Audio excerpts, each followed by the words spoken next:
and you'll come into my clinic even better prepared.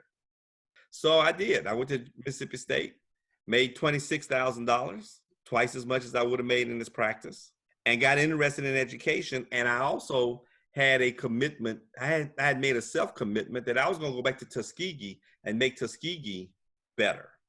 So I never did practice because I had a choice. And I've always wondered, did I turn my back on my community?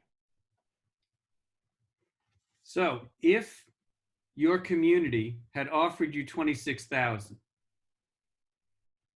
and some of it was a salary and some of it was offset by the local government as an indentured servitude because they were paying off your debt.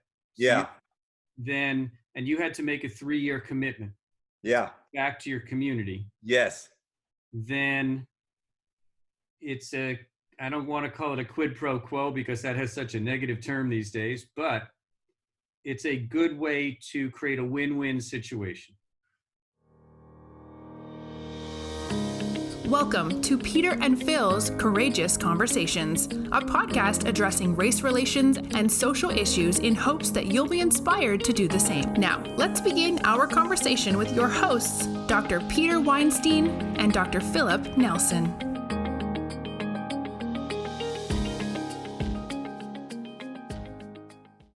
Welcome to Peter and Phil's Courageous Conversation.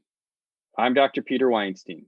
These conversations started in the summer of 2020, shortly after the murder of George Floyd, and we've continued to have conversations on a regular basis about issues impacting race in the United States.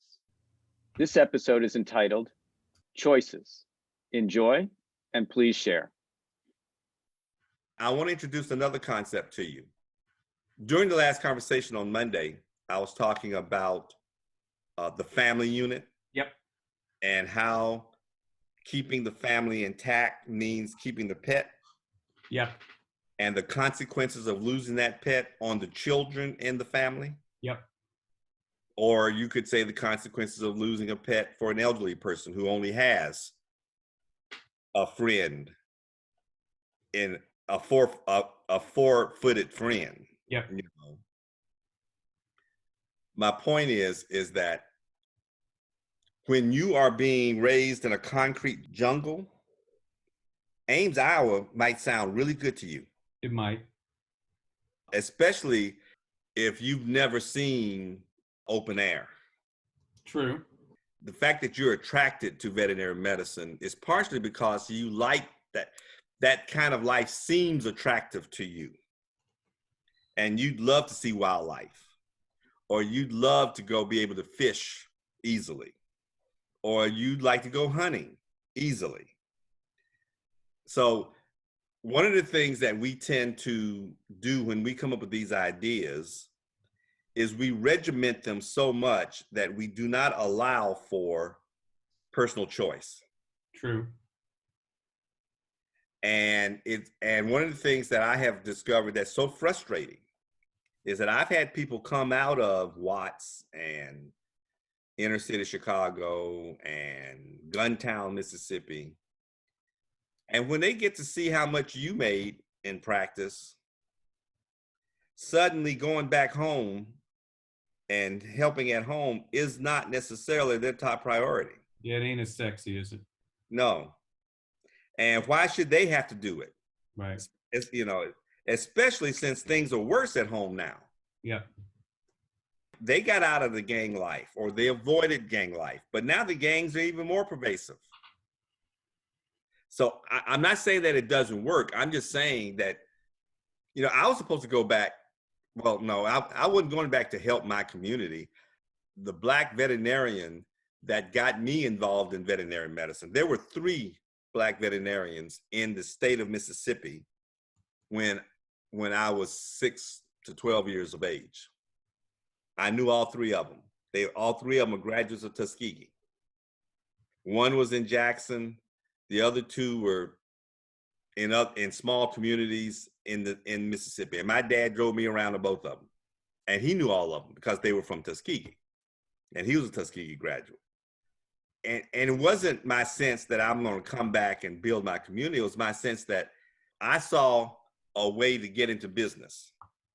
The guy that got the veterinary clinic that I was a kennel boy at, he became part owner of one of the local television stations. You know, he used his practice to catapult him into the aristocracy of the city. Didn't last long. He went bankrupt. You know, he overstretched himself. But when I graduated, I was supposed to go back and work for him. But he was only going to pay me $13,000. Now, in Mississippi at that time, that was livable. But Mississippi State was starting their new vet school at the same time. And he wasn't quite sure if his practice could absorb me yet or not. So he thought, why don't you go spend another year at Mississippi State? They'll pay you well while you're there. And you'll come into my clinic even better prepared. So I did. I went to Mississippi State, made $26,000, twice as much as I would have made in this practice, and got interested in education. And I also had a commitment. I had made a self-commitment that I was going to go back to Tuskegee and make Tuskegee better. So I never did practice because I had a choice. And I've always wondered, did I turn my back on my community? So if your community had offered you $26,000 and some of it was a salary and some of it was offset by the local government as an indentured servitude because they were paying off your debt. Yeah. And you had to make a 3-year commitment. Yeah. Back to your community. Yes. Then it's I don't want to call it a quid pro quo because that has such a negative term these days, but it's a good way to create a win-win situation. You know, I gave a talk to the AVMA board 2 years ago. They asked me what did I think was the biggest threat for the AVMA? And my response was myopic vision. Mm-hmm. That they think that the solutions to their problems are within the profession. No, the creation of the problems are within the profession. Yes, the solutions of the problems are actually through a collaboration of other professions. Yes. And to make my point, I gave them an experience. I'm always giving my experiences. One year, my junior year in vet school, Doris and I and some of my classmates went back to Jackson to visit our families for Christmas. And at the end of that break, I was driving back to Tuskegee, and it was icy. There was an ice storm. I was driving through an ice storm, and I hit some black ice on a bridge, and ended up skidding into a ditch and bent my tire rod. So I had to get towed into the nearest town, which was Cuba, Alabama.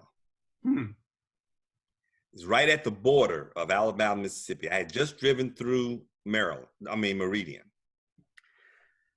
So I'm in Cuba, Alabama. We rent a room. We spend the night. The next morning, I went to the car shop, mm-hmm. and to secure payment and to find out what the problem was, see how much it's going to cost and everything. And in the process, they found out that I was in vet school and that I was in my 3rd year, et cetera. And so I got a ride back to the hotel. And by this time, Doris is getting up and we're thinking about going to, and this was a motel, you know, the older motels and stuff, you know. Yeah. And so we're trying to figure out where we're going to eat breakfast, and there's a knock on the door. And I open the door, this huge white man sitting in front of the door. And he says, are you Phil Nelson? I said, yeah. And I think he must be the sheriff or something, you know. And he introduced himself and he said, I'd like to take you to breakfast. I'm the president of the local bank, of one of the banks here, and I'd like to take you to breakfast if you don't mind. And Doris wasn't ready yet or something. She said, go ahead, I'll get breakfast on my own. And I said, sure. And so he takes me to breakfast, and he starts asking me where are you from, and how are your grades, and when do you graduate? And he started pummeling me for my personal information. I finally just said, what is this about? He said, well, we have one veterinarian in town, and he's about to retire, and we need a veterinarian. And I don't want a gap. And if you don't want to do it, but maybe you can help us find a veterinarian. And I sat there and watched this man, or listened to this man, offer opportunities and to think out of the box. And this was back in 71, 72. And he was telling me that, look, it's predominantly a large animal practice. We've got a lot of beef herds around here. Don't have many dairies. It's mostly beef, small beef herds, but they are an important part of our infrastructure. And there are a lot of jobs associated with the aggregate beef industry that surrounds us here. The veterinarian we hire, we have some land available that we could let you have at a discount. We could probably give you a house at a discount too. I have a number of repossessions that I think would be attractive to you. And if you needed to remodel, we could probably give you a low interest loan because you'd be helping us. You almost ended up in Cuba, is what you're telling me. I almost ended up in Cuba. Yeah. I wasn't necessarily interested in large animal. I didn't want to be the only veterinarian. Right. I might have done it if it was a predominantly small animal practice, because I was going to be a novice. Yep. And I didn't know if the neighboring veterinarians would be neighborly or not. Right. Because we're still talking about a very racist, hostile environment.